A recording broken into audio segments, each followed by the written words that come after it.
सभी साथियों का स्वागत है आपके अपने YouTube चैनल एम के टीचिंग पॉइंट में। साथियों, बात करेंगे उड़ीसा शिक्षक भर्ती के परिपेक्ष में और एनआईएस डीएलएड की वैधता को लेकर के हाई कोर्ट से बड़ी अपडेट साथियों आ चुकी है। एमएचआरडी, एनसीटी और एनआईएस को नोटिस जारी हो चुका है। कोर्ट के आर्डर में कई सारे महत्वपूर्ण जो है तथ्यों को मेंशन किया गया है, तो सभी कुछ डिस्कस करेंगे कि कोर्ट में क्या क्या चीज़ें हुई हैं, एनआईएस डीएलएड को लेकर के क्या महत्वपूर्ण जो है पॉइंट्स हैं, सब डिस्कस करेंगे इस वीडियो के माध्यम से। निवेदन करेंगे वीडियो को बिना स्किप किए हुए अंत तक देखें और सभी साथियों को शेयर करें। जो साथी चैनल पर पहली बार विजिट कर रहे हैं तो कृपया चैनल को सब्सक्राइब करके बेल आइकन जरूर प्रेस कर लें।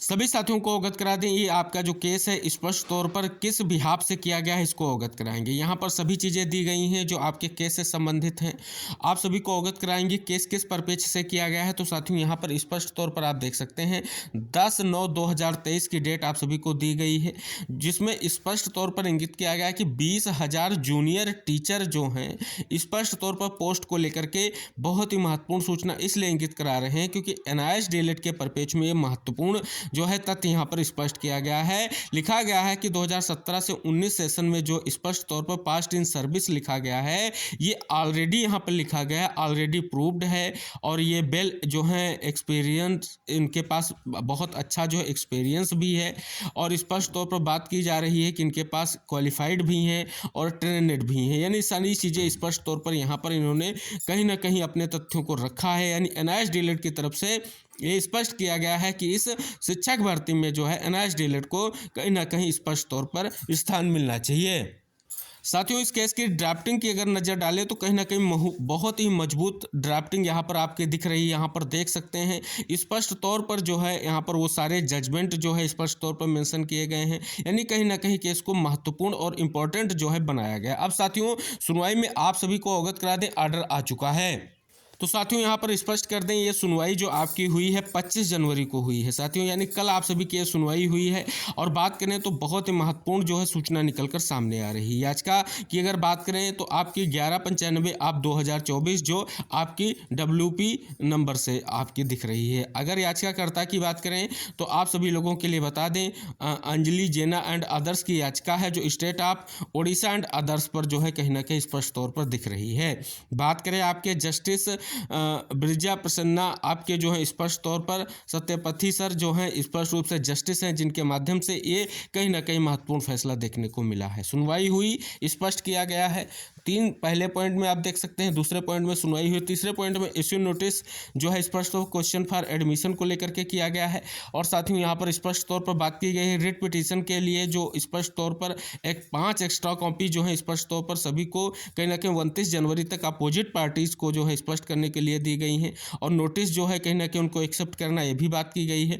और साथियों, जो सबसे महत्वपूर्ण चीज़ है स्पष्ट तौर पर 5वें पॉइंट में लिखी गई है कि जो नोटिस है अपोजिट पार्टी नंबर 4, 5, 6 को स्पीड पोस्ट के माध्यम से कहीं ना कहीं स्पष्ट तौर पर फाइल करने के लिए 29/1/2024 की डेट दी गई है। अब अगली सुनवाई की साथियों अगर बात करें तो 3rd वीक ऑफ मार्च यानी मार्च के तीसरे सप्ताह में सुनवाई होगी और स्पष्ट किया गया है काउंटर एफिडेविट जो है कहीं ना कहीं समय पर फाइल किया जाए, ये स्पष्ट तौर पर लिखा गया है।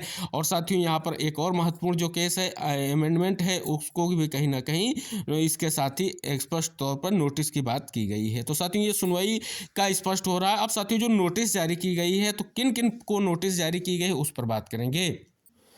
तो साथियों यहाँ पर देख सकते हैं स्पष्ट तौर पर जो अपोजिट पार्टीज हैं, यहाँ पर आप देख सकते हैं पहली पार्टी जो आपकी स्टेट ऑफ उड़ीसा की है स्पष्ट तौर पर देख सकते हैं। दूसरी आप देख सकते हैं state project director Orissa school education programme यानी OSEPA आप सभी देख सकते हैं। तीसरी पार्टी के रूप में स्टेट नोडल ऑफिसर आप सभी देख सकते हैं teacher education TE state council of education research and training यानी SCERT को भी बनाया गया है। चौथा भुवनेश्वर डिस्ट्रिक्ट कुंद्रा, ये आपकी चौथी पार्टी चौथी। और स्पष्ट तौर पर बात करें जो SCERT का कार्यालय है उसकी बात की गई है। चौथे नंबर पर जो आपकी पार्टी है वो यूनियन ऑफ इंडिया है। तो साथियों यूनियन ऑफ इंडिया का मतलब आप सभी समझते हैं कि MHRD को यहाँ पर जो है पहली नोटिस दी गई है। दूसरी नोटिस साथियों देख सकते हैं chairperson national council for teacher education यानी NCT को 5वें नंबर, यानी चौथा और 5वें पर बात करें MHRD के बाद NCT की हो। और उसके बाद साथियों बात करें 6ठे नंबर पर chairman national institute of open school यानी NIS को स्पष्ट तौर पर जो है यहाँ पर कहीं ना कहीं नोटिस दी गई है, यानी जवाब मांगा गया है MHRD से, NCT से और NIS से। यहाँ पर स्पष्ट रूप से कहीं ना कहीं नोटिस जारी किया गया है। आप देख सकते हैं यहाँ पर सारी अपोजिट पार्टीज को यहाँ पर स्पष्ट तौर पर लिखा गया है। तो साथियों यहाँ पर 4, 5 और 6 जो आपका स्पष्ट तौर पर ऑर्डर में मेंशन किया गया है, यानी union of India, MHRD, NCT और NIS को जो है नोटिस इशू किया गया है। और साथियों बात करें ये आज का अगर बात कर लें तो 11 जनवरी को जो है स्पष्ट तौर पर ये फाइल की गई थी और रजिस्टर 19 जनवरी को हुई और पहली सुनवाई कल यानी 25 जनवरी को हुई है। आप सभी साथी देख सकते हैं स्पष्ट तौर पर अगली जो सुनवाई होगी मार्च के 3rd वीक में होगी। यहाँ पर पूरा का पूरा आपको स्टेटस दिख जाएगा जो केस के परिप्रेक्ष्य में बहुत ही महत्वपूर्ण है। तो साथियों यहाँ पर आप देख सकते हैं कि उड़ीसा की जो आपकी ये 20,000 जूनियर शिक्षक भर्ती के परिप्रेक्ष्य में कहीं ना कहीं एक महत्वपूर्ण केस आप सभी के सामने आ चुका है। और इस केस के परिदृश्य में अगर साथियों बात करें, स्पष्ट तौर पर NIS DLED के अभ्यर्थियों को ये कहते हुए मौका देने का सीधे तौर पर जो है स्पष्ट किया गया है कि ये जो है ट्रेंड भी हैं और इनके पास क्वालिटी भी है, कहीं ना कहीं इनको जो है ट्रेंड भी है और ये कहीं ना कहीं सारी जो है अहर्ताएँ पूर्ण करते हैं, फिर भी इनको क्यों मौका नहीं दिया गया है। स्पष्ट तौर पर इसके लिए जो है सबसे पहले MHRD, NCTE और स्पष्ट तौर पर आप देख सकते हैं कि तीसरे रूप में NIS को भी यहाँ पर पार्टी बना दिया गया है।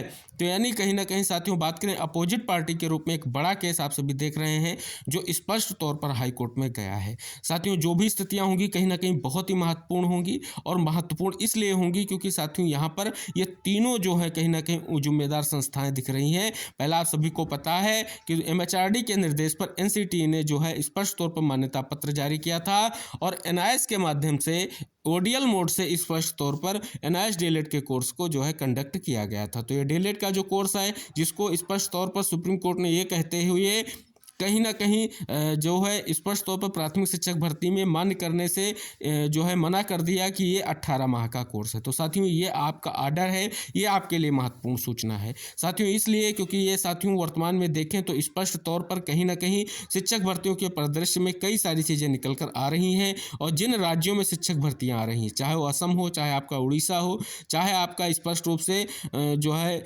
मुंबई हो या स्पष्ट तौर पर कई सारे जो है आप देख सकते हैं स्टेट से जो शिक्षक भर्तियां आ रही हैं, स्पष्ट तौर पर NIS DLED को बाहर किया जा रहा है। तो साथियों यहाँ पर एक महत्वपूर्ण सूचना आप सभी साथियों के लिए आ चुकी है और कहीं ना कहीं एक महत्वपूर्ण सूचना इसलिए है क्योंकि ये कहीं ना कहीं स्पष्ट तौर पर उन्हीं जिम्मेदार संस्थाओं को यहाँ पर स्पष्ट तौर पर जो है अपोजिट पार्टी बनाया गया है जो कहीं ना कहीं कोर्स का जो है पूरा मूल ढांचा है जो उनसे जुड़ा हुआ है। तो साथियों यहाँ पर जो भी चीज़ें होंगी कहीं ना कहीं बहुत ही महत्वपूर्ण होंगी।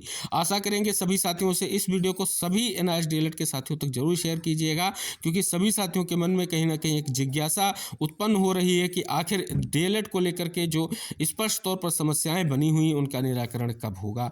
जो साथियों स्पष्ट कर दें ये कहीं ना कहीं केस स्पष्ट तौर पर इस केस की ड्राफ्टिंग अगर आप देखेंगे बहुत ही इंपॉर्टेंट है। इस केस में मजबूती से इस केस को रखने का प्रयास किया गया है और कहीं ना कहीं इस केस में जो है पहली सुनवाई में नोटिस इशू कर दिया गया है। तो आप देख सकते हैं केस को लेकर के कहीं ना कहीं स्थितियां बहुत ही महत्वपूर्ण है। तो साथियों नेक्स्ट अपडेट के साथ फिर उपस्थित होंगे, कोई अन्य महत्वपूर्ण सूचना होगी उसके साथ उपस्थित होंगे। वीडियो को शेयर कीजिएगा, चैनल को सब्सक्राइब कीजिएगा। नेक्स्ट अपडेट के साथ फिर हम मिलेंगे, तब तक के लिए टेक केयर, बाय बाय साथियों।